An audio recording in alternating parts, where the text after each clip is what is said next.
Kasih karunia dan damai sejahtera Allah Bapa kita dan anaknya Tuhan Yesus Kristus menyertai saudara. Amin. Shalom, saudara-saudari yang terkasih di dalam nama Tuhan Yesus Kristus. Senang bisa menyapa saudara di tempat saudara berada hari ini, dalam dimensi yang berbeda, tetapi dalam dunia yang sama. Sebagai insan yang diciptakan untuk Tuhan, sebelum kita melakukan rangkaian aktivitas kita pada hari ini, marilah kita mengawalinya dengan mendengarkan firman Tuhan. Salam, ayat tahanan kita hari ini tertulis dalam kitab 2 Timotius 2 ayat 13. Beginilah bunyinya. Jika kita tidak setia, dia tetap setia karena dia tidak dapat menyangkal dirinya. Demikianlah firman Tuhan. Salam. Saudara-saudari yang terkasih di dalam nama Tuhan Yesus Kristus, satu hal yang boleh kita pelajari dari nats hari ini adalah tentang sifat dan hakikat Allah yang tidak pernah berubah. Sekali Allah mengasihi dan Allah memilih, tentu Allah akan melakukan hal yang berada di luar dari cara manusia berpikir. Mengapa demikian?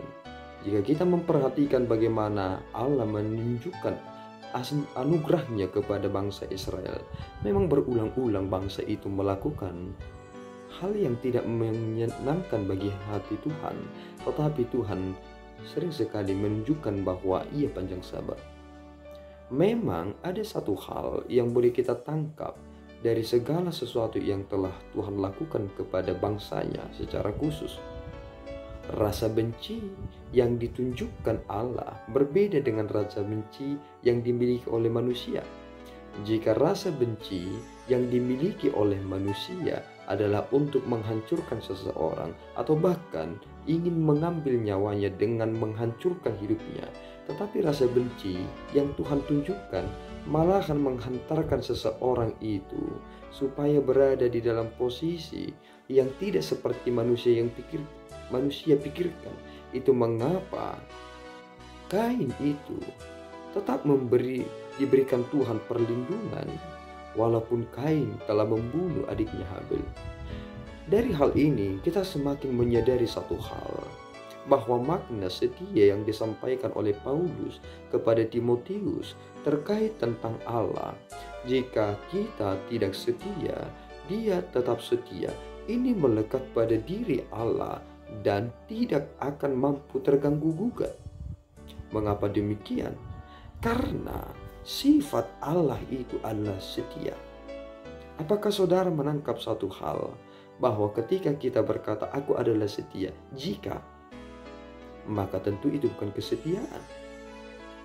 Itu bukan karakter saudara. Itu seolah-olah ada satu hal yang saudara peroleh dan saudara bisa mengizinkan itu lepas. Tetapi apa yang kita dengarkan hari ini itu berada di dalam diri dan terinternalisasi dan tidak dapat dibohongi. Saudara pemarah itu tidak bisa dibohongi, itu sudah menjadi karakter.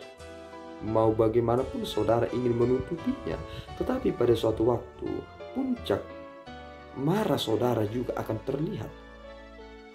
Mengapa? Karena itu tidak didapatkan dengan cara belajar. Malahan itu sudah tertanam di dalam diri kita dan itu menjadi karakter dalam kita. Itu seharusnya kita tidak kejar, tetapi entah bagaimana hal itu sering sekali malahan keluar dari mulut kita dan orang berkata, tukang pemarah. Dan kini saudaraku yang terkasih, menjadi sangat menarik. Ada satu hal yang kita harus perhatikan dari dua ucapan sebelum nats yang kita dengarkan hari ini. Jika kita mati dengan Dia, kita pun akan hidup dengan Dia. Jika kita bertekun, kita pun akan ikut memerintah dengan Dia. Dan ada satu hal yang bersifat kontradiktif. Jika kita menyangkal Dia, Dia pun akan menyangkal kita. Kita menyadari bahwa ada hubungan sebab akibat di sana. Tetapi ketika dikatakan jika kita tidak setia, Dia tetap setia. Apakah saudara menangkap betapa tingginya cara Allah menunjukkan kesetiaannya kepada kita, sehingga meskipun kita tidak menjadi orang yang setia, dia tetap menjadi setia? Bukankah saudara menangkap bahwa inilah sebenarnya cerminan dari pernikahan orang Kristen? Kita dituntut untuk setia. Mengapa demikian? Karena yang mempersatukan kita adalah Allah sendiri. Ini bukan hanya pihak manusia, tetapi ada dari pihak Allah. Itu mengapa ketika dua orang datang ke pelataran untuk menerima berkat dari Tuhan lewat hambanya, sebenarnya mereka berdua berhadapan dengan Allah. Sehingga jika ada orang yang berkata kami ingin cerai, maka saudara juga harus datang kepada Allah untuk meminta bahwa ia telah bersaksi atas diri saudara. Itu mengapa kita sering sekali menganggap hal ini menjadi sesuatu yang sepele. Hanya karena persoalan yang sepele, kita berkata saya tidak mau lagi. Akhirnya kesetiaan kita itu dapat diukur hanya ketika kita tidak menjadi orang yang merasa lebih baik ketika berada di sampingnya. Tetapi Allah menunjukkan hal yang berbeda kepada kita. Ia tetap setia. Mengapa demikian? Karena dia tidak dapat menyangkal dirinya. Ketika orang berkata, apakah kamu manusia? Apakah saudara bisa menyangkal bahwa saudara adalah manusia? Saudara tidak akan bisa menyangkal itu. Mengapa? Karena memang saudara adalah manusia. Apakah Allah dapat menyangkal kesetiaannya? Jawabannya tidak. Mengapa demikian? Karena kesetiaan ada di dalam diri Allah. Apa bukti Allah setia? Ia menyerahkan anaknya yang tunggal bagi kita. Dan itulah tanda kesetiaan Allah yang tiada taranya. Apakah saudara ingin memilih menjadi pengikut Allah yang sejati? Maka setialah sampai akhir hidup saudara, karena Tuhan kita adalah Tuhan yang setia. Amin, kita berdoa. Ya Allah Tuhan kami bersyukur atas berkat-Mu. Terpuji nama-Mu Bapa, atas firman yang boleh kami dengarkan pada saat ini. Engkau adalah Allah yang setia. Kami mohon ampun Tuhan, atas kekurangan kami yang sering sekali dalam perkara-perkara kecil kami tidak setia. Sehingga dalam perkara-perkara yang besar, kami menjadi orang yang tidak bertanggung jawab.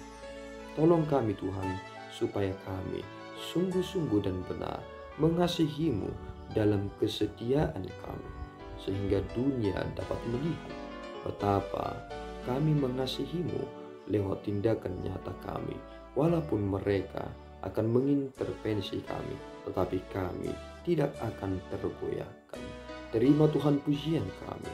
Dalam Yesus Kristus kami berdoa dan mengucap syukur. Anugerah Tuhan kita Yesus Kristus, kasih setia Allah Bapa, dan persekutuan Roh Kudus menyertai saudara. Amin. Tuhan Yesus memberkati.